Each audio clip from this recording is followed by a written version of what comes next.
আসসালামু আলাইকুম ওরহমতুল্লাহি ওবারাকাতুহু। নাহমাদুহু ওয়া নুসাল্লি আলা রাসূলিহিল কারীম, আম্মা বা'দ। قال البراء بن عازب رضي الله عنه كان رسول الله صلى الله عليه وسلم أحسن الناس وجها।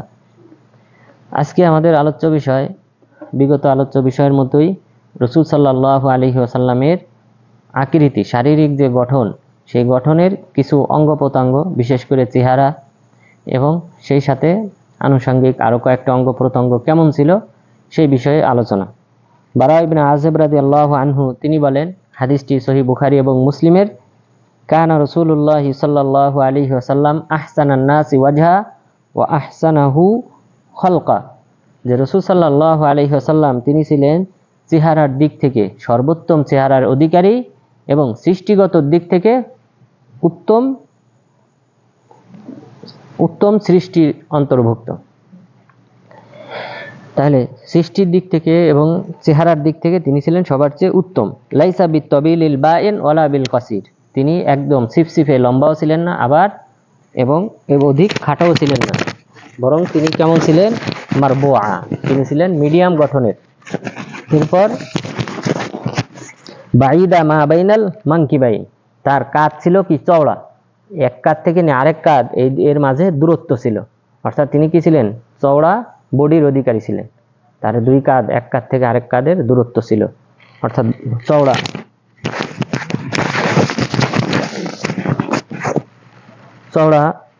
কাঁধের অধিকারী ছিলেন। লাহু শাআলুন ইয়াবলুগু শাহমাতা উযুনিহি, তার যে চুল ছিল মাথার, এই চুলটা শাহমাতে উযুনি, কানের লতি পর্যন্ত, এটাকে লতি বলা হয়। তো এই কানের লতি বরাবর ছিল তার চুল, অর্থাৎ এই সামনে দিয়ে চুল, সামনের চুল বড় করে এই পর্যন্ত ছিল, কানের লতি বরাবর চুল ছিল। রাআইতুহু ফি হুল্লাতিন হামরা, আমি তাকে দেখেছি লাল পোশাকে, একটা চাদর এবং একটা লুঙ্গি পরিহিত অবস্থায়। লাম আরা শাইআন কাত্তু আহসানা মিন, এই লাল পোশাক পরা অবস্থায় যখন আমি তাকে দেখেছিলাম একটা চাদর এবং একটা লুঙ্গিতে, এইরকম উত্তম অবস্থায় আর কখনো দেখিনি। অর্থাৎ এই লাল চাদর এবং লাল লুঙ্গি পরিধান করার পর রাসূল সাল্লাল্লাহু আলাইহি ওয়াসাল্লামের চেহারার উজ্জ্বলতা যেন আরো বেড়ে গিয়েছিল। তো এখানে যে বলা হলো চুলটা ছিল কানের লতি পর্যন্ত, আমরা বলেছিলাম চুলটা হলো তিন প্রকার ছিল, লিম্মা, জুম্মা, ওয়াফরা। অর্থাৎ চুলের একটা ছিল কানের লতি পর্যন্ত, আরেকটা ছিল ঘাড়, এই গর্দানের মাঝখান পর্যন্ত, এরপর কাঁধ বরাবর পর্যন্ত। অর্থাৎ এই তিন ভাবেই তিনি কি রাখতেন? চুল লম্বা করতেন। কখনো কানের লতি পর্যন্ত, কখনো ঘাড় বরাবর, এরপর কখনো কাঁধ বরাবর, এত লম্বা করতেন। তো এই তিন প্রকারের চুল রাখতেন। তবে এটা কিন্তু সুন্নত না, আমরা বলেছিলাম যে এটাকে আদা বলা হয়। আদা মানে অভ্যাস, এটা হলো আরবদের অভ্যাস ছিল। আরবরা চুল লম্বা রাখতো, এই কারণে রাসূল সাল্লাল্লাহু আলাইহি ওয়াসাল্লাম চুল লম্বা রেখেছিলেন। অর্থাৎ এটা আমাদের যার যার দেশের যে অভ্যাস, সভ্যতা, সেই অনুযায়ী কি রাখতে হবে? চুল রাখতে হবে। তো এটা আরবদের কালচার ছিল, এই হিসেবে তিনি চুল লম্বা রেখেছিলেন। এটা সুন্নতের অন্তর্ভুক্ত না। যেমন ধরেন খাওয়া দাওয়া, তিনি আরবদের যে স্বাভাবিক খাবারের অভ্যাস ছিল, তিনি সেইগুলাই খেতেন। এর মানে এই না রাসূল সাল্লাল্লাহু আলাইহি ওয়াসাল্লাম খেজুর খেয়েছেন তার মানে খেজুর খাওয়া সুন্নত, বিষয়টা এমনটা না। তো যেসব খাবার তিনি খেয়েছেন এগুলি মুবাহ বলা হয়, মুবাহের অন্তর্ভুক্ত। অর্থাৎ এগুলা কিসের অন্তর্ভুক্ত হবে না? সুন্নতের বা সওয়াবের অন্তর্ভুক্ত হবে না। সওয়াব হয় কিসে? ইসলামের আহকাম, বিধিবিধান মোট কয় প্রকার? 5 প্রকার। একটা হলো ওয়াজিব বা ফরজ। তো ওয়াজিব বা ফরজ এটা কি করতে হবে? আদায় করতে হবে, তাহলে সওয়াব হবে। এরপর আরেকটা হলো মুস্তাহাব মানে সুন্নত, মুস্তাহাব, মানদুব, এইগুলার অর্থ একই। মুস্তাহাব, সুন্নত, মানদুব এগুলি যদি ব্যবহার করা হয় তাহলে বুঝতে হবে এটার উদ্দেশ্য হলো সুন্নত, অর্থাৎ আমল করলে সওয়াব হবে, আর বর্জন করলে পাপ হবে না, কিয়ামত দিবসে হুমকি দেওয়া হবে। ঠিক আছে? যে আমলটা করলে সওয়াব হয় আর পাপ হয় না, ওইটাকে সুন্নত বলা হয়। তাহলে একটা হলো ফরজ বা ওয়াজিব, দ্বিতীয়টা হলো সুন্নত, মানদুব, মুস্তাহাব। 3 নম্বরটা হলো মুবাহ, অর্থাৎ করা জায়েজ, যদি কেউ এটার সাথে কোনো সওয়াব জড়িত নাই, করা জায়েজ। যেমন খাওয়া দাওয়া না, যে সকল হালাল রাখা হয়েছে সেগুলি যার যেটা রুচি হবে সে সেটা খাবে। হালাল বলেই যে খেতে হবে এমনটা না, ঠিক আছে। রাসূল সাল্লাল্লাহু আলাইহি ওয়াসাল্লাম জব, অর্থাৎ যেটা সান্ডা, সৌদি আরবে যেটা সান্ডা হিসেবে পরিচিত, তিনি খান নাই, কিন্তু ওনার সুফরাতে সাহাবাগান খেয়েছেন। খালিদ বিন ওয়ালিদ রাদিয়াল্লাহু আনহু তিনি খেয়েছেন, অন্যান্য সাহাবারা খেয়েছেন, তো তিনি খান নাই, তার মানে এটা কি না, হারাম না বা মাকরুহ হয়ে যায়নি।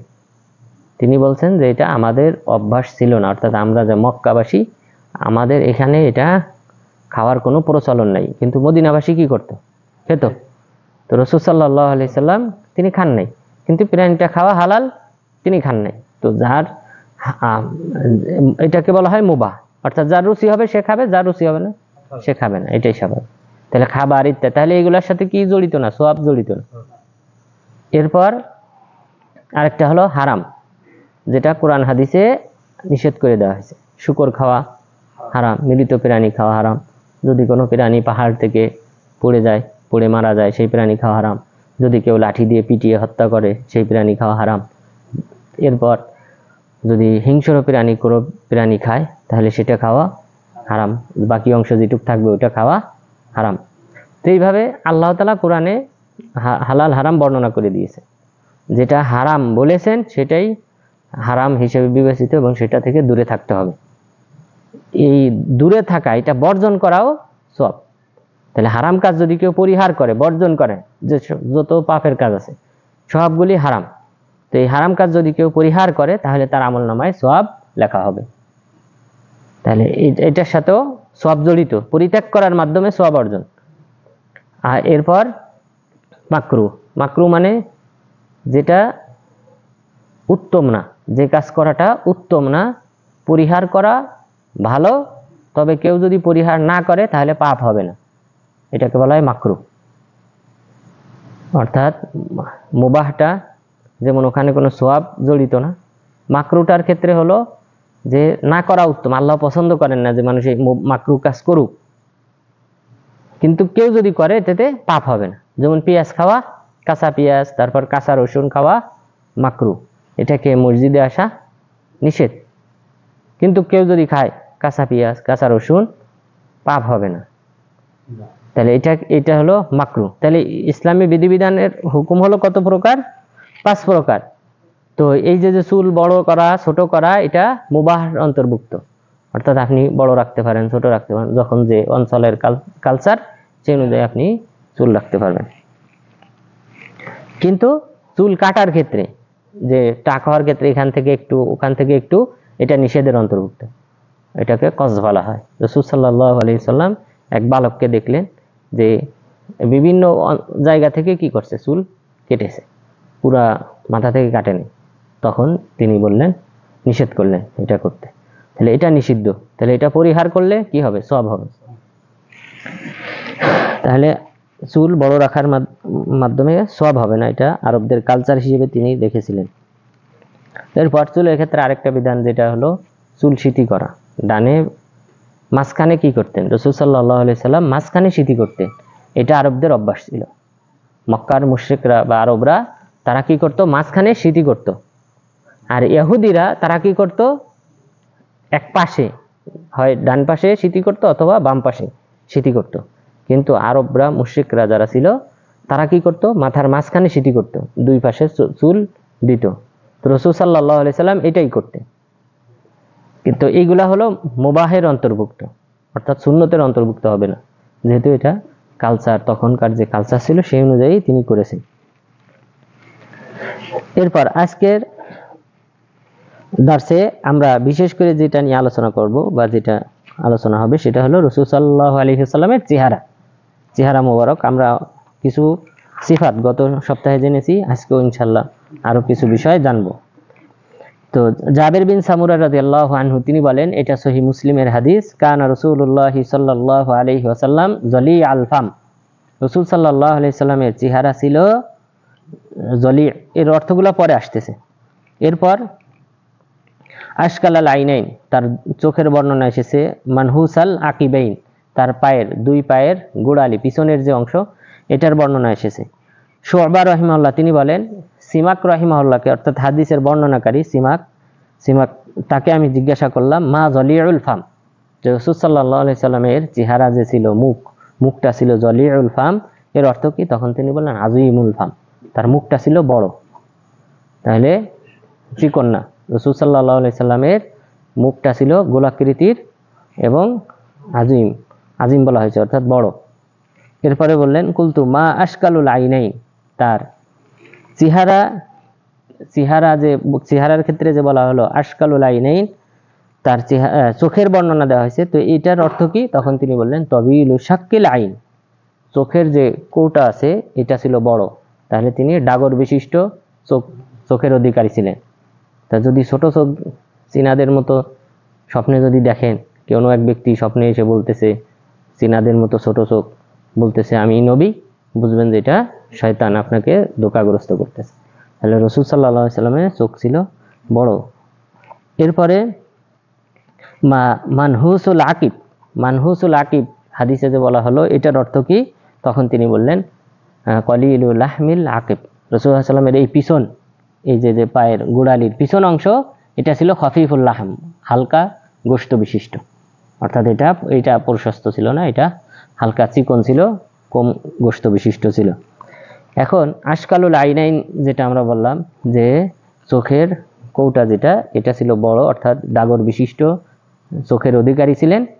এর আরেকটা অর্থ আলেমগণ করেছেন, সেটা হলো যে আশুক্লা বলা হয়, যেহেতু এটা আশকাল শব্দ ব্যবহার করা হয়েছে, তো শুক্লা বলা হয় হুমরা মা বায়াজ, যে তার চোখটা এটা লাল সাদা মিশ্রিত ছিল, অর্থাৎ চোখের যে মনির পাশের যে অংশ, এই চোখ এটা ছিল লাল সাদা মিশ্রিত, অর্থাৎ একদম আমাদের চোখের মনিটা কালো কিন্তু চারপাশে সাদা, কিন্তু রাসূল সাল্লাল্লাহু আলাইহি সাল্লামের এই পাশের অংশগুলো ছিল লাল সাদা মিশ্রিত, অর্থাৎ সৌন্দর্যতা আরো বৃদ্ধি পেত। এবং যখন তিনি খুতবা বক্তব্য দিতেন, তখন তিনি কান্নাহু মুনজিরুল জাইশ, অর্থাৎ সৈন্যবাহিনীকে যেভাবে সতর্ক করা হয়, কড়া নির্দেশ দেওয়া হয়, সেভাবে কি করতেন? নির্দেশ দিতেন। এবং ইহমাররাত আইনা, তার দুই চক্ষু লাল হয়ে যেত, অর্থাৎ যেহেতু লাল সাদা মিশ্রিত ছিল, আর যখন রাগান্বিত হয়ে কথা বলতেন তখন এটা আরো বেশি লাল রক্তিম বর্ণ ধারণ করত।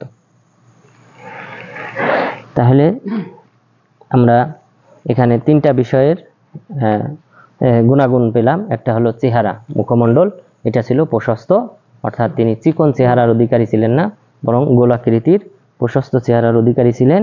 এবং তার চোখের কৌটা এটা ছিল প্রশস্ত ডাগর বিশিষ্ট চোখের অধিকারী ছিলেন। এরপর তার পায়ের গোড়ালির পিছনের অংশ এটা ছিল চিকন হালকা গোশত বিশিষ্ট। এরপর জাবের বিন সামুরা রাদিয়াল্লাহু আনহু তিনি আরো বলেন যে কানা রাসূলুল্লাহ সাল্লাল্লাহু আলাইহি ওয়াসাল্লাম ক্বাদ শামিতা মুকদ্দামু রাসিহি ওয়া লিহয়াতি, যে রাসূল সাল্লাল্লাহু আলাইহি ওয়াসাল্লামের সম্মুখ ভাগের চুল এবং দাড়ির সম্মুখ ভাগের দাড়ি কি হয়েছিল? ক্বাদ শামিতা বলা হয় যে লাল সাদা মিশ্রিত, অর্থাৎ কালো সাদা মিশ্রিত, অর্থাৎ তার চুলটা পাকা শুরু হয়েছিল। তাহলে সামনের দিকের চুল আর এই দাড়ির সামনের দিকের দাড়ি এটা সাদা এবং কালো মিশ্রিত হয়েছিল, অর্থাৎ পাকা শুরু হয়েছে মাত্র, এই অবস্থায় তার মৃত্যু হয়েছে। তাহলে 63 বছর বয়স, চিন্তা করেন 63 বছর বয়সে এই সামান্য কিছু চুল, যেটা আমরা গত সপ্তাহে বলেছিলাম মাত্র 20টির মতো চুল এবং দাড়ি মিলে মাত্র পাকা শুরু হয়েছে। আর এই রাওয়ায়াতে বলা হয়েছে যে সামনের অংশ পাকা শুরু হয়েছিল। ওয়াকানা ইদা ইদ্দাহানা লাম ইয়াতাবাইয়ান, যখন তিনি তেল মাখতেন তখন এটা আর প্রকাশ পাইত না, যে চুলে পাকছে এটা বোঝাই যেত না। যখন তেল মেখে পরিপাটি করে রাখতেন তখন বোঝাই যেত না যে কি হয়েছে, চুল পেকেছে। ওয়াকানা কাসীর শাআরিল লিহইয়া, আর তার দাড়ি ছিল ঘন। তাহলে যদি স্বপ্নে দেখেন হালকা আমাদের মতো কয়েকটা দাড়ি, এটা নিয়ে যদি কেউ স্বপ্নে দেখায় যে আমি নবী, তাহলে বুঝবেন যে সে মিথ্যাবাদী, শয়তান। তাহলে দাড়ি ছিল ঘন। ফাকালা রাজুলুন ওয়াজহুহু মিসলা সাইফ, এক ব্যক্তি প্রশ্ন করলেন যে রাসূল সাল্লাল্লাহু আলাইহি সাল্লামের চেহারা কি ছিল? তলোয়ারের মতো, অর্থাৎ তলোয়ার কিন্তু চমকায়, তলোয়ার যদি ধারালো হয় তখন কিন্তু চমকায়, চমকের দিক থেকে প্রশ্নটা হয়েছে। খেয়াল করবেন যে দুইটা দিক হইতে পারে, তো দুইটা দিকের অর্থই করব। একটা হলো চমক, যে তলোয়ার যদি ধারালো হয়, নতুন হয়, তাহলে কিন্তু চমকায়, যখন আলো আলো সূর্যের আলো পড়ে তখন কিন্তু চমকায়। তো রাসূল সাল্লাল্লাহু আলাইহি ওয়াসাল্লামের চেহারা কি এরকম তলোয়ারের মতো চমকাইতো? এই প্রশ্ন করলেন। তখন তিনি কি বললেন? জাবের বিন সামুরা রাদিয়াল্লাহু আনহু কি বললেন?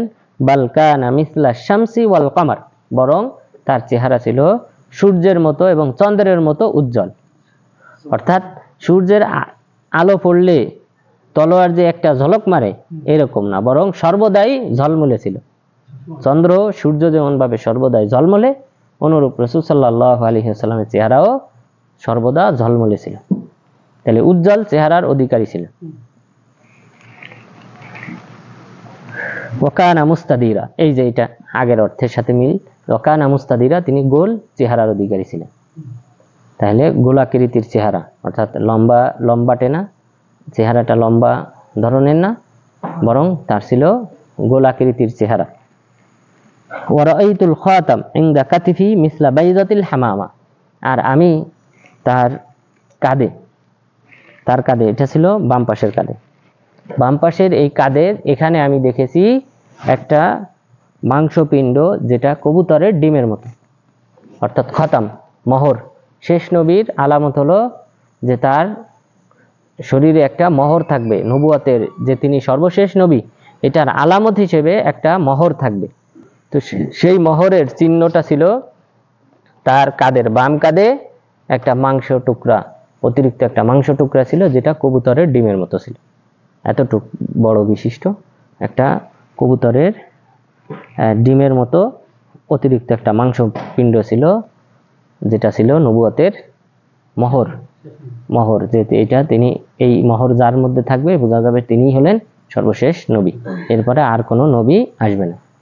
তো তাহলে রাসূল সাল্লাল্লাহু আলাইহি ওয়াসাল্লামের পরে আর কোনো নবী নেই, বরং রাসূল সাল্লাল্লাহু আলাইহি ওয়াসাল্লাম বলেছেন যে অচিরেই সালাসুনা দাজ্জালুনা কাযযাবুন, 30 জন মিথ্যুক নবী বের হবে। তো এখানে আমরা বলেছিলাম যে 30 জন মিথ্যা নবী বলতে যাদের অনেক অনুসারী থাকবে, তা না হলে 30-এর বেশি ইতিমধ্যে কি করেছে, দাবি করেছে নবুয়ত, বরং বাংলাদেশি হিসেব করলেও 30 পৌঁছে যাবে। তো এই হিসেবে শুধুমাত্র যাদের অনুসারী থাকবে, যেমন গোলাম আহমদ কাদিয়ানী, তার অনেক অনুসারী। তারপর রাসূল সাল্লাল্লাহু আলাইহি সাল্লামের যুগে যে ব্যক্তি মৃত্যু শেষ বয়সে যে ব্যক্তি নবুয়ত দাবি করেছিল, মুসাইলামাতুল কাযযাব, তার অনেক অনুসারী ছিল। বরং খালিদ বিন ওয়ালিদ রাদিয়াল্লাহু আনহু তিনি স্বীকার করেছিলেন যে এই যুদ্ধের মতো এমন, অর্থাৎ মুসাইলামাতুল কাযযাবকে রক্ষা করার জন্য তার অনুসারীরা যেভাবে যুদ্ধ করেছে, এমন আমি অন্য কোনো যুদ্ধের সম্মুখীন হই নাই। অর্থাৎ তারা জীবন প্রাণ দিয়ে যুদ্ধ করেছিল। এই যুদ্ধটা অনেক কঠিন ছিল মুসলিমদের জন্য। তো এই মুসাইলামাতুল কাযযাব তাদের একজন। তো এইভাবে আল হারিস আল কাযযাব, আব্দুল মালিক বিন মারওয়ান, তার যুগে বের হয়েছিল। তো এরা যাদের অনুসারী ছিল, তুলাইহা আল আসাদি, তিনি তওবা করে পুনরায় ইসলামে ফিরে এসেছিল এবং পরবর্তীতে তিনি শহীদ হয়েছিলেন মুসলিমদের পক্ষে যুদ্ধ করে। তো যাদের অনেক অনুসারী, এমন 30 জন নবী রাসূল সাল্লাল্লাহু আলাইহি সাল্লামের তিরোধানের পর কিয়ামত পর্যন্ত বের হবে। ইতিমধ্যে অনেকগুলি বের হয়েছে।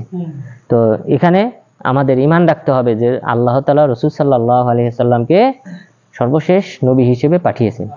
মা কানা মুহাম্মাদুন আবা আহাদিন মির রিজালিকুম ওয়ালাকিন রাসূলুল্লাহ ওয়া খাতামান নাবিয়্যিন, যে মুহাম্মদ সাল্লাল্লাহু আলাইহি ওয়াসাল্লাম তোমাদের কোনো পুরুষের পিতা নন, বরং তিনি হলেন আল্লাহর রাসূল এবং সর্বশেষ নবীদের মধ্যে সর্বশেষ নবী। তাহলে তারপরে আর কোনো নবী আসবে না।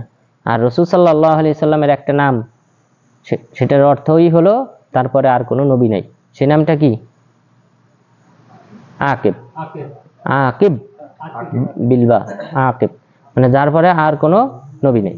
অর্থাৎ তার এই নামের অর্থ থেকেই বোঝা যায় তিনি সর্বশেষ নবী, তারপরে আর কোনো নবী নেই।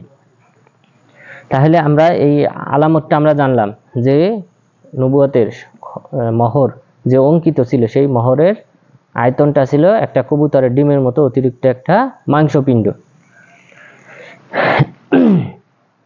সুইলাল বারা আকানা ওয়াজহুন নবী মিসলাস সাইফ, এখানে ওই আগের অংশের সাথে মিল আছে। তো তাহলে আমরা এখানে আরো বেশ কয়েকটা গুণাগুণ আমরা জানতে পারলাম রাসূল সাল্লাল্লাহু আলাইহি ওয়াসাল্লামের, যে তার চেহারা ছিল গোলাকৃতির এবং চন্দ্র এবং সূর্যের মতো উজ্জ্বল, তলোয়ারের মতো সামান্য ঝলমলে না, বরং এর চেয়ে বেশি। এরপর আবু জুহাইফা আস-সুআই তিনি বলেন, রাআইতুন নাবিয়্য সাল্লাল্লাহু আলাইহি ওয়াসাল্লাম ওয়া কানাল হাসান ইবনে আলী ইউশবিহুহু, আমি রাসূল সাল্লাল্লাহু আলাইহি ওয়াসাল্লামকে দেখেছি আর তার সাথে সবচেয়ে বেশি মিল ছিল চেহারার, তিনি হলেন হাসান বিন আলী রাদিয়াল্লাহু আনহু। আলী রাদিয়াল্লাহু আনহুর ছেলে হাসান, অর্থাৎ রাসূল সাল্লাল্লাহু আলাইহি ওয়াসাল্লামের মেয়ে ফাতেমা ওনার ছেলে হাসান রাদিয়াল্লাহু আনহুর সাথে সবচেয়ে বেশি মিল ছিল। তো হাসান রাদিয়াল্লাহু আনহুর সাথে মিল ছিল কোন অংশের? হ্যাঁ,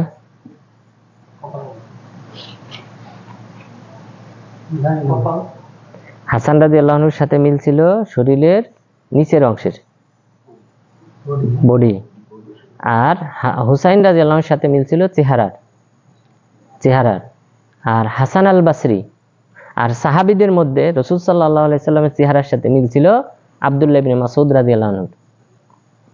আর তাবেঈদের মধ্যে মিল ছিল হাসান আল বাসরি রাহিমাহুল্লাহ, চেহারার সাথে মিল ছিল। ঠিক আছে, রাসূল সাল্লাল্লাহু আলাইহি সাল্লামের চেহারার সাথে মিল ছিল।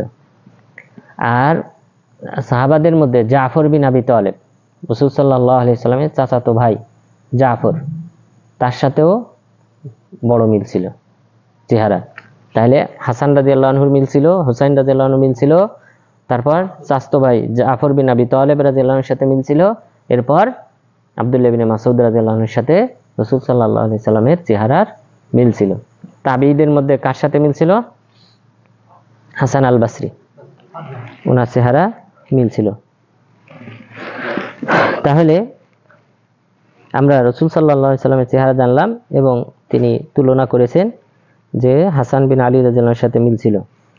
তখন এই রাবি তিনি বলতেছেন যে আমি আবু জুহাইফা রাদিয়াল্লাহু আনহুকে জিজ্ঞাসা করলাম চেহারার বর্ণনা দেন, শুধু এইটুক বললে যথেষ্ট না যে আলী হাসান রাদিয়াল্লাহু আনহুর সাথে মিল ছিল এটা বললে হবে না, বর্ণনা দে। তখন তিনি বললেন কানা আবিয়াজ কদ শামিত, তিনি ছিলেন সাদা, কদ শামিত এবং চুল পাকা শুরু হয়েছে, এরকম অবস্থায় ছিলেন।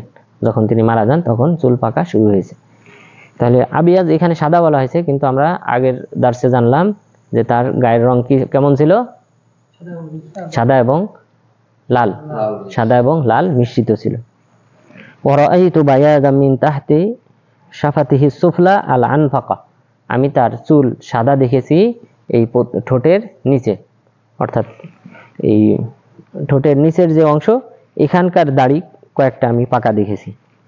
মিসলুমান আনতা ইয়াউমাইদিন, তখন তাকে প্রশ্ন করলেন তোমার বয়স কত ছিল, বা ওই সময় আপনি কোন বয়সী ছিলেন? রাসূল সাল্লাল্লাহু আলাইহি ওয়াসাল্লামকে যখন দেখেছেন, যখন তিনি মারা যান, ওই সময় আপনার বয়স কত ছিল? তখন তিনি বললেন আবরিন নাবাল ওয়ারিসুহা, ওই সময় আমার বয়স ছিল যে তীর তৈরি করার জন্যে, তীর তৈরি করার জন্যে, ওইটা তীর তো সাধারণত যেমন ধরেন বাঁশ দিয়ে তৈরি করা হয়, বাঁশের কঞ্চি, তো এইগুলা আমি কি করতাম? প্রস্তুত করতাম, এগুলা রেডি করতে পারতাম। অর্থাৎ তীর তৈরি করার জন্য যে কাজগুলি, এই তীরের যে লাঠিটা তৈরি করা হয়, এইটা আমি কি করতাম? প্রস্তুত করতাম। ওয়া আরিসুহা, এবং এর মাথায় যে লোহার ফলক লাগাইতে হয় এটা আমি লাগাইতে পারতাম। অর্থাৎ 13-14 এই বয়সে আমি ছিলাম, বা 10 থেকে উপরে, 10 থেকে 13-14 এর মধ্যে এরকম বয়সী আমি ছিলাম। ওয়া আমার আলান নবী সাল্লাল্লাহু আলাইহি ওয়াসাল্লাম বিসালাসাতি আশারা কলুসা, রাসূল সাল্লাল্লাহু আলাইহি ওয়াসাল্লাম আমাদেরকে প্রতিশ্রুতি দিয়েছিলেন 13টি উটনি দেওয়ার, অল্প বয়সী উটনি দেওয়ার প্রতিশ্রুতি দিয়েছিলেন। ওই সময় তিনি মারা গেছেন। অর্থাৎ বলেছিলেন যে পরবর্তীতে যদি কোনো যাকাতের উট আসে তাহলে তোমাকে এবং তোমার বাবাকে 13টি উটনি দেওয়া হবে, এই কথা আমাদেরকে প্রতিশ্রুতি দিয়েছিলেন। ফাকুবিদান নবী সাল্লাল্লাহু আলাইহি ওয়াসাল্লাম ক্বাবলা আন নাকবিদাহা, আমরা এটা পাওয়ার পূর্বেই রাসূল সাল্লাল্লাহু আলাইহি সাল্লাম মারা গিয়েছেন। মারা যাওয়ার পর ফালাম্মা কামা আবু বকর রাদিয়াল্লাহু আনহু যখন খলিফা হলেন, তখন তিনি ঘোষণা দিলেন, মান কানা লাহু ইনদা রাসূলিল্লাহি সাল্লাল্লাহু আলাইহি ওয়াসাল্লাম ইদা ফালিয়াজি, তোমাদের কারোর সাথে যদি রাসূল সাল্লাল্লাহু আলাইহি সাল্লাম প্রতিজ্ঞাবদ্ধ হয়ে থাকেন তাহলে সেজন্য আমার কাছে আসে। ফাকুমতু ইলাইহি ফাআখবারতুহু, আমি দাঁড়ালাম ওই মজলিসে, দাঁড়িয়ে আমি জানালাম যে রাসূল সাল্লাল্লাহু আলাইহি ওয়াসাল্লাম আমাকে 13টি উটনি দেওয়ার প্রতিশ্রুতি দিয়েছিলেন। তখন তিনি ফাআমারা লানা বিহা, তিনি আমাদেরকে 13টি উটনি দিলেন। তাহলে আবু বকর রাদিয়াল্লাহু আনহু তার যে বৈশিষ্ট্য, এটা তিনি মৃত্যুর পর আবু বকর রাদিয়াল্লাহু আনহু খলিফা হওয়াটা একান্ত জরুরি ছিল। তিনি যে কাজগুলি করেছেন আবু বকর রাদিয়াল্লাহু আনহু, পরবর্তীতে সেই সকল সিদ্ধান্ত অন্য কোনো খলিফার মাঝে পাওয়া যায়। তার সিদ্ধান্তগুলো ছিল রাসূল সাল্লাল্লাহু আলাইহি ওয়াসাল্লামের আনুগত্যের উপর। তিনি কোন কাজটা নির্দেশ দিয়ে গেছেন, তিনি সৈন্যবাহিনী পাঠিয়েছিলেন তাবুকে। মুতার যুদ্ধে, 6ষ্ঠ হিজরিতে মুতার যুদ্ধে মুসলিমরা পরাজিত হয়। ওখানে মুসলিম 3 জন সেনানায়ক শহীদ হয়, 3 জন শহীদ হয়। তো খালিদ বিন ওয়ালিদ নেতৃত্ব নেন, তিনি আবার কি করেন, ব্যাক করে ফিরে আসেন 7ম হিজরিতে, ব্যাক করে ফিরে আসেন, অর্থাৎ যেন পুরা বাহিনী ধ্বংস না হয়, এই কারণে উনি কি করেন, ওদেরকে ধোঁকা দিয়ে তিনি মদিনায় চলে আসেন। তো এটার বদলা হিসেবে পরবর্তীতে রাসূল সাল্লাল্লাহু আলাইহি ওয়াসাল্লাম উসামা বিন যায়েদ রাদিয়াল্লাহু আনহুর নেতৃত্বে 3000 সৈন্যের একটা বাহিনী তৈরি করেন, তাকে বের হওয়ার নির্দেশ দেন। তিনি বেরিয়ে যান। বেরিয়ে যাওয়ার পর তিনি এই যে জুহফা, তিনি বর্তমান যে জুরুফ, এই জুরুফ অতিক্রম করে চলে যান। অতিক্রম করার পর তিনি জানতে পারেন যে রাসূল সাল্লাল্লাহু আলাইহি সাল্লামের অসুস্থতা বেশি বৃদ্ধি হয়ে গেছে, বেড়ে গেছে। তখন তিনি যাত্রা থামিয়ে দিলেন, যে কি হয়, কোনো সংবাদ আসে কিনা। তো যাত্রা থামিয়ে দিলেন। থামিয়ে দেওয়ার পর 2-1 দিনের মধ্যে রাসূল সাল্লাল্লাহু আলাইহি সাল্লাম মারা গেলেন। মারা যাওয়ার পর তিনি আবার মদিনায় ফিরে আসলেন। ফিরে আসার পর আবু বকর রাদিয়াল্লাহু আনহু প্রথম কি কাজ করলেন, উসামা বিন যায়েদ রাদিয়াল্লাহু আনহুর এই বাহিনীকে প্রথম প্রেরণ করলেন। বললেন, আমি সেই কাজ দিয়ে শুরু করব যেটা রাসূল সাল্লাল্লাহু আলাইহি সাল্লাম করে গিয়েছেন। অথচ ওই সময় আরবরা, আশেপাশে যেসব গোত্র ছিল সবাই মুরতাদ হয়ে গেছে। কেউ মুরতাদ হয়ে গেছে, কেউ যাকাত দিতে অস্বীকার করতেছে, অর্থাৎ মদিনা তারা দখল করে নেবে এরকম পরিস্থিতি। বরং কয়েকটা গোত্র, বানু জুয়াইব এবং আরো কয়েকটা গোত্র মিলে মদিনার উপর আক্রমণ করে। তিনি বললেন, সাহাবাগণ নিষেধ করলেন যে না, আপনি এই মুহূর্তে এদেরকে পাঠান না, কারণ এই বাহিনী আমাদের দরকার এই মুহূর্তে। তিনি বললেন যে না, যেই কাজ রাসূল সাল্লাল্লাহু আলাইহি সাল্লাম শুরু করেছেন সেটা দিয়ে আমি শুরু করব। তিনি সৈন্যবাহিনীকে পাঠিয়ে দিলেন। কিন্তু এই পাঠিয়ে দেওয়ার মধ্যেই কি ছিল, বরকত ছিল। কারণ এই বাহিনী যখন মদিনা থেকে বের হয়েছে, তারা যাত্রাপথে যেগুলা গোত্র, যে সকল গোত্র অস্বীকার করেছিল যাকাত দিতে এবং যে সকল গোত্র মুরতাদ হয়ে গেছে, তাদের সাথে যুদ্ধ করতে করতে গেছে। তো এখানে তারা কি হয়েছে, ইসলামে ফিরে আসছে। এরপর মদিনার উপর কয়েকটা গোত্র মিলে আক্রমণ করেছিল। ওইটা আবু বকর রাদিয়াল্লাহু আনহু, আলী রাদিয়াল্লাহু আনহু, তারা যারা ছিলেন মদিনাতে বাকি সাহাবাদেরকে নিয়ে প্রতিহত করেছেন। তো এখানে তিনি প্রথমে শুরু করেছেন কি, রাসূল সাল্লাল্লাহু আলাইহি সাল্লামের আনুগত্য দিয়ে। এর পূর্বে তিনি রাসূল সাল্লাল্লাহু আলাইহি সাল্লাম মারা গেলেন। মারা যাওয়ার পর আবু ওমর রাদিয়াল্লাহু আনহু বললেন, যদি কেউ বলে যে রাসূল সাল্লাল্লাহু আলাইহি সাল্লাম মারা গিয়েছেন, তলোয়ার দিয়ে তাকে ফয়সালা করা হবে। অর্থাৎ তিনি এটা অনুধাবন করতে পারতেছেন না যে রাসূল সাল্লাল্লাহু আলাইহি সাল্লাম মারা যেতে পারে। ঠিক আছে, তিনি বুঝতেছিলেন যে আবার তাকে জীবিত করে দেওয়া হবে। ওমর রাদিয়াল্লাহু আনহু এটা ভাবতেছিলেন।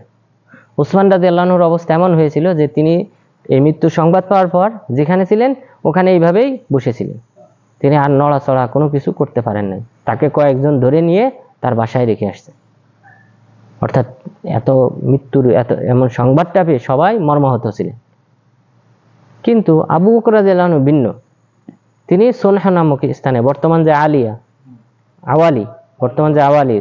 এই আওয়ালিতে, এখানে ওনার বাড়ি ছিল। আবু বকর রাদিয়াল্লাহু আনহুর আরেকটা বাড়ি ছিল, অর্থাৎ আরেকটা ফ্যামিলি ছিল ওখানে। তো তিনি তখন ওখানে ছিলেন, সংবাদ পেলেন, আসলেন। আসার পর প্রথমে যে কাজটা করলেন, চাদর উঠালেন, চুমু দিলেন, দেওয়ার পর বললেন, মান কানা ইয়াবুদু মুহাম্মাদান ফা ইন্না মুহাম্মাদান কদ মাত। তোমরা জেনে রেখো যে যে ব্যক্তি তোমাদের মধ্যে যে ব্যক্তি মুহাম্মদ সাল্লাল্লাহু আলাইহি সাল্লামের ইবাদত করত, পূজা করত, তার জেনে রাখা উচিত তিনি মারা গেছেন। আর যে ব্যক্তি এক আল্লাহর উপাসনা করত, তার জেনে রাখা উচিত ফা ইন্নাহু হাই লা ইয়ামুত, তিনি চিরঞ্জীব, তার মৃত্যু নেই। এরপর কোরআনের আয়াত পাঠ করলেন, ইন্নাকা মাইয়িত ওয়া ইন্নাহুম মাইয়িতুন, আপনি মারা যাবেন, তারাও মারা যাবে। এই আয়াত যখন পাঠ করলেন তখন তাদের সবার মুখে মুখে তারা যেন তাদের সম্মুখ ফিরে পেলেন, তাদের চেতনা ফিরে পেলেন যে তাই তো, কোরআনেই তো আল্লাহ তাআলা বলেছেন ইন্নাকা মাইয়িত ওয়া ইন্নাহুম মাইয়িতুন, আপনি মারা যাবেন, তারাও মারা যাবে। তো রাসূল সাল্লাল্লাহু আলাইহি সাল্লাম মারা গেছেন। তো তখন তাদের সবার মুখে মুখে এই আয়াত, এবং তারা যেন মনে করলেন যে এখনই যেন আয়াতটা অবতীর্ণ হয়েছে। তো দেখেন তার যে অবস্থান, মানে ঈমানের উপর অটল থাকা, যে না আমরা তো এক আল্লাহর উপাসনাকারী, রাসূল সাল্লাল্লাহু আলাইহি সাল্লামকে আমরা অনুসরণ করি, কোরআন হাদিস আমরা যেভাবে পেয়েছি, উনি যেভাবে বাস্তবায়ন করেছে, যেভাবে সালাত আদায় করেছেন, যেভাবে হজ করেছেন, আমরা তাকে ফলো করি। কিন্তু ইবাদত তো করি একমাত্র আল্লাহ তাআলা, তিনি তো অমরণ, তিনি তো চিরঞ্জীব। তো তখন তাহলে এই যে অবস্থানগুলা, এরপর তিনি কি করলেন, 11টা পতাকাবাহী পাঠালেন, আবু বকর রাদিয়াল্লাহু আনহু 11টা পতাকাবাহী। এই পতাকাবাহী অর্থাৎ 11টা পতাকা নির্ধারণ করে, প্রত্যেক পতাকা একজন করে আমির নিযুক্ত করলেন। আর তাদের কাজ হলো যে সকল গোত্র মুরতাদ হয়ে গেছে এবং যে সকল কাফের আছে আশেপাশে, তাদের উপর আক্রমণ করা। তারা এখান থেকে এই আরবরা যারা যাকাত দিতে অস্বীকার করেছিল, এরপর যারা মুরতাদ হয়ে গেছিল, তাদের সবাইকে তিনি পুনরায় কি করলেন, একত্রিত করলেন এই 11টা বাহিনীর মাধ্যমে। এরপর বরং তাই না, বরং যে শাম, বর্তমান যে রোম, ইটালি, এই ইটালি থেকে সেই যে বর্তমান যে সিরিয়া, ফিলিস্তিন, এই সকল অঞ্চল তারা শাসন করত। বরং এই যে তাবুক পর্যন্ত, এটা তাদের আন্ডারে ছিল। তাবুক বর্তমান সৌদি আরবে, বলা হয় সৌদি আরবের মিডিলে। তো এই অঞ্চলগুলি তারা শাসন করত। তো এদের বিরুদ্ধে আবু বকর রাদিয়াল্লাহু আনহু আক্রমণ শুরু করলেন। এরপর এইদিকে ছিল ফুরুস, পারস্য, ইরান, বর্তমান যে ইরান, এরা ইরাকের অংশ এবং ইরান, এগুলি তারা শাসন করত। তাদের বিরুদ্ধে আক্রমণ শুরু করলেন, একই সাথে দুইটি পরাশক্তির সাথে তিনি আক্রমণ শুরু করলেন। এইভাবে আস্তে আস্তে তিনি হয়তো 2.5 বছর সময় পেয়েছেন। তিনি সময় পেলে তার হাতে কি হইতো, রোম, পারস্য, এগুলি সবার পরাজয় হতো। কিন্তু এরপর ওমর রাদিয়াল্লাহু আনহু আসলেন, তিনি কি করলেন, পরিপূর্ণ করলেন। তিনি দায়িত্বে সেনাপ্রধান হিসেবে রেখেছিলেন খালিদ বিন ওয়ালিদকে। খালিদ বিন ওয়ালিদকে রাখার পিছনে যে কারণ, অন্যতম কারণ হলো যে তিনি অধিকাংশ যুদ্ধে নেতৃত্ব দিয়েছেন রাসূল সাল্লাল্লাহু আলাইহি ওয়াসাল্লামের যুগে, লাস্টের দিকে।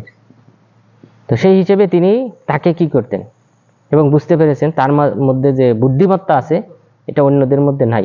যুদ্ধের কলা কৌশল, এটা তার মধ্যে যেটা আছে, অন্যের মাঝে এটা তিনি পরিলক্ষণ করেন নাই। তিনি তাকে দায়িত্ব দিয়েছেন। তাকে দায়িত্ব দেওয়ার ফলে কি হয়েছে, ইরাকে খালিদ বিন ওয়ালিদ রাদিয়াল্লাহু আনহু ইরাকে ছিলেন। ইরাকে থাকার অবস্থায় তাকে নির্দেশ দিয়েছেন, তুমি শাম দেশে ছুটে যাও। সেই ইরাক থেকে 5 দিনে তিনি কিসে চলে আসেন, শাম দেশে চলে আসেন, সিরিয়াতে। কারণ সিরিয়াতে ওখানে রোমরা সৈন্যবাহিনী জমা করেছে, বিশাল বাহিনী, যেটা মোকাবেলা করার ওখানকার যে বাহিনী ছিল মুসলিমদের, আবু উবাইদা আমির ইবনুল জাররাহ রাদিয়াল্লাহু আনহুর নেতৃত্বে, তা দিয়ে এদেরকে প্রতিহত করা সম্ভব না। খালিদ বিন ওয়ালিদ রাদিয়াল্লাহু আনহুকে এই যে ইরাক থেকে ওখানে যাওয়ার নির্দেশ দিয়েছিলেন, এটার পিছনেও একটা কারণ আছে। খালিদ বিন ওয়ালিদ রাদিয়াল্লাহু আনহু কি করেছেন, তিনি ওখানে থাকা অবস্থায়, ইরাকে থাকা অবস্থায় আবু বকর রাদিয়াল্লাহু আনহুর অনুমতি না নিয়ে হজে চলে আসছেন। বাহিনীকে ওখানে রেখে তিনি তার কয়েকজন সাথী নিয়ে হজে আসছেন। হজ করে গিয়ে আবার ওই বাহিনীর সাথে যুক্ত হয়েছেন। এই সংবাদ আবু বকর রাদিয়াল্লাহু আনহুর কাছে পৌঁছায় গেছে। পৌঁছানোর পর আবু বকর রাদিয়াল্লাহু আনহু তাকে কি করেছেন, তাকে অধিকাংশ ইতিহাসবিদগণ বলেছেন এটা ছিল তার জন্য শাস্তি স্বরূপ, যে কেন, এবং তিনি চিঠিতে উল্লেখ করেছিলেন, আমার অনুমতি ব্যতীত সৈন্যবাহিনী রেখে কোথাও কি করবা না, পরবর্তীতে আর কোনো যেন অনুমোদন ব্যতীত যেন বের হতে না দেখি। এরপর তাকে ওখানেই নির্দেশ দেন যে তুমি এখন চলে যাও শাম দেশে। তো অনেকে বলেছে এটা শাস্তি স্বরূপ। তো তো এই শাস্তিটা জরুরি ছিল, যে আমিরের আনুগত্য। কারণ এখানে শত্রুদের সাথে যুদ্ধ চলতেছে, এখানে আপনি বাহিনী রেখে হজে চলে আসছেন, সৈন্যবাহিনী ওখানে আরেকজনের নেতৃত্বে ছিল, প্রতিমধ্যে তাকেও তো গ্রেপ্তার করে নিয়ে হত্যা করতে পারতো সৈন্যবাহিনী, শত্রু বাহিনী। এরপর তার সাথে যে বাহিনী আছে তারাও তো তাদেরকে কাউকে জানায় নাই, শুধু জানিয়েছে তার বিশেষ 2-1 ব্যক্তিকে। তো তাহলে সৈন্যবাহিনী যখন খুঁজবে যে খালিদ বিন ওয়ালিদ কই, তখন তো তাদের মাঝে একটা আলাদা একটা কি হয়ে যাবে, দ্বন্দ্ব তৈরি হবে। তো আবু বকর রাদিয়াল্লাহু আনহু যে বিষয়গুলা লক্ষ্য করতেন, এটা পরবর্তীতে ওমর রাদিয়াল্লাহু আনহু বলেন, অন্যান্য যে কোনো সাহাবী বলেন, তাদের মধ্যে এটা পাওয়া যায়নি। খালিদ বিন ওয়ালিদ রাদিয়াল্লাহু আনহুকে ওমর রাদিয়াল্লাহু আনহু ক্ষমতায় আসার পর তিনি কি করলেন, খলিফা হওয়ার পর তিনি তাকে বরখাস্ত করলেন, অর্থাৎ সেনাপ্রধান দায়িত্ব থেকে সরিয়ে আবু উবাইদা আমির ইবনুল জাররাহ রাদিয়াল্লাহু আনহুকে দায়িত্ব দিলেন। তিনিও আশারায়ে মুবাশশারা, অবশ্যই তিনি খালিদ বিন ওয়ালিদের চেয়ে উত্তম। আবু উবাইদা আমির ইবনুল জাররাহ আশারায়ে মুবাশশারাদের একজন, তিনিও রাসূলুল্লাহ সাল্লাল্লাহু আলাইহি ওয়াসাল্লামের যুগে অধিকাংশ যুদ্ধের নেতৃত্ব দিতেন। কিন্তু খালিদ বিন ওয়ালিদ রাদিয়াল্লাহু আনহুর মতো নন। ওখানে শাম দেশে যে বর্তমান যে বাইতুল মাকদেস, এই বাইতুল মাকদেস বিজয়ের ওই যুদ্ধে খালিদ বিন ওয়ালিদ এক পাশের দায়িত্ব ছিলেন, আবু উবাইদা আমির ইবনুল জাররাহ আরেক পাশের দায়িত্ব ছিলেন। খালিদ বিন ওয়ালিদ রাদিয়াল্লাহু আনহু যুদ্ধের মাধ্যমে জোর করে ওই অঞ্চল দখল করে ফেলছে। আবু উবাইদা রাদিয়াল্লাহু আনহুর কাছে তারা কি করলো, যখন জানলো যে খালিদ বিন ওয়ালিদ চেঞ্জ হয়ে গেছে, এখন আমির হলেন আবু উবাইদা আমির ইবনুল জাররাহ, তখন এই খ্রিস্টানরা চিঠি লিখলো যে আমরা সন্ধি করতে চাই আপনার সাথে। সন্ধির বিষয় কি? বিষয় হলো মুসলিম খলিফা ওমর ইবনুল খাত্তাব তিনি আসবেন, তার হাতে আমরা বাইতুল মাকদেসের চাবি অর্পণ করব। তিনি একমত হয়ে গেলেন। অথচ খালিদ বিন ওয়ালিদ রাদিয়াল্লাহু আনহু এক পাশ তিনি জোরপূর্বক দখল করে ফেলেছেন। নিয়ম হলো যুদ্ধ শুরু হওয়ার আগে সন্ধি, কিন্তু যুদ্ধ যখন শুরু হয়ে গেছে, এখন শেষ পথে এক অংশ দখল হয়ে গেছে, এখন কি হবে না, এখন সন্ধি না। কিন্তু আবু উবাইদা রাদিয়াল্লাহু আনহু মেনে নেওয়ার পর এই সংবাদ উনি যখন চিঠি লিখলেন ওমর রাদিয়াল্লাহু আনহুকে যে আপনাকে আসতে হবে বাইতুল মাকদেসে, তারা শর্ত আরোপ করেছে, আপনার হাতে তারা চাবি অর্পণ করতে চায়, তখন তিনি বললেন যে আবু বকর রাদিয়াল্লাহু আনহু আমার চেয়ে বেশি কি ছিলেন, বিচক্ষণ ছিলেন। তিনি খালিদ বিন ওয়ালিদের হাতে কি রেখেছিলেন, মূল দায়িত্ব রেখেছিলেন। তা না হলে, কারণ এখান থেকে সফর করা, মদিনা থেকে ফিলিস্তিনে যাওয়া, সফর করা, এটা কিন্তু অনেকটা কষ্টের ব্যাপার, অনেক সময়ের ব্যাপার। তো এই কষ্টের তো কোনো প্রয়োজন ছিল না, ওখানে তো যুদ্ধের মাধ্যমে একটু কি হয়ে যাবে, বিজয় হয়ে যাওয়ার কথা। তখন তিনি আফসোস করেছিলেন যে আবু বকর রাদিয়াল্লাহু আনহু যে খালিদ বিন ওয়ালিদকে যে দায়িত্ব দিয়েছিলেন, এটাই সঠিক ছিল আবু উবাইদা আমির ইবনুল জাররাহ রাদিয়াল্লাহু আনহুর তুলনায়। তো এইভাবে তাহলে আবু বকর রাদিয়াল্লাহু আনহু তিনি কিন্তু এই সকল দিক থেকে তিনি কি ছিলেন, অন্যান্য সাহাবাদের চেয়ে ভিন্ন ছিলেন, এবং তিনি রাসূলুল্লাহ সাল্লাল্লাহু আলাইহি ওয়াসাল্লামের তিরোধানের পর মুসলিম খলিফা হওয়ার একান্ত প্রয়োজন ছিল। এবং রাসূল সাল্লাল্লাহু আলাইহি ওয়াসাল্লামও ভবিষ্যৎবাণী করে গিয়েছিলেন যে ইয়াবাল্লাহু ওয়াল মুমিনুন, আল্লাহ তাআলা এবং মুমিনগণ তারা প্রত্যাখ্যান করবে আবু বকর ব্যতীত অন্য কাউকে খলিফা বানানোর। এবং তাই হয়েছে, সবাই এক বাক্যে আবু বকর রাদিয়াল্লাহু আনহুকে খলিফা হিসেবে মেনে নিয়েছিল। এরপর তাহলে আবু বকর রাদিয়াল্লাহু আনহু এখানে এই সাহাবী আবু জুহাইফা, এই সাহাবীকে তাদের দেওয়া প্রতিশ্রুতি পূর্ণ করেছিলেন, 13টি উটনি দান করেছিলেন।